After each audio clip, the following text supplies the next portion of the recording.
was playing soccer late on a Monday night and got hurt and ended up going to the closest urgent care, and then they made me an appointment with Dr. Lager on the next morning. So I came in, it was a pretty bad fracture, and he was great. He had to reset it and everything, and that was really painful, but he did a great job. So much so that I actually normally would have had to have surgery, but I didn't have to have surgery, which is great. Yeah, he's great. I have a lot of friends in medical school, and I'm really interested in the process, and so he let me kind of look at the x-rays and be part of everything and explained everything to me really well. This is an x-ray of our patient's wrist. That is the ulna bone. That is the radius. The radius has a fracture starting here, and it goes all the way up into the joint.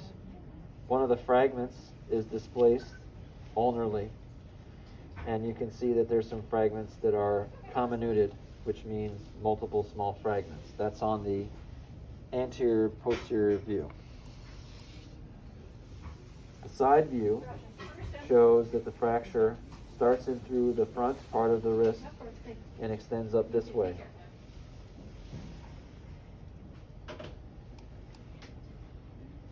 And this is an oblique view showing that the fracture line comes all the way up this way and that way, and that the fragment is displaced.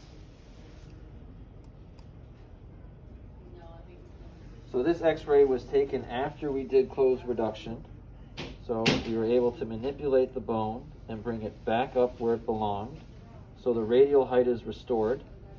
This is the radial inclination, meaning that the bone is in its appropriate place. You still see the fracture fragments in through here. However, it's much better aligned. On the lateral view, we see that the radial height is restored. It's fairly anatomic, meaning it's not too far backwards, it's not too far forward. It's about where the bone was before the injury. The anterior cortex is the line of the front part of the bone, showing it's lined up. The posterior cortex or dorsal side is lined up as well. So we were able to get what's called an anatomic reduction. And in this young patient, she otherwise would have had to go to the operating room. Likely we'd have to put a plate on the front part of the bone with numerous screws going all the way across to hold it in place.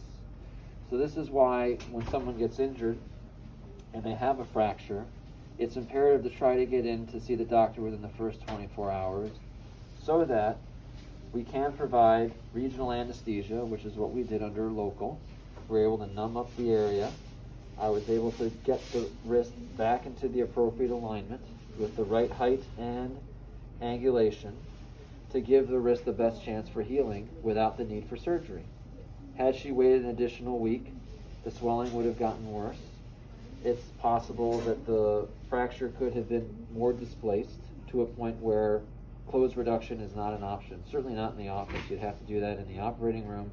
And even then, if there is shortening or further comminution, you'd have to put a plate and screws in. So we're just very happy that we were able to take care of this in an early amount of time.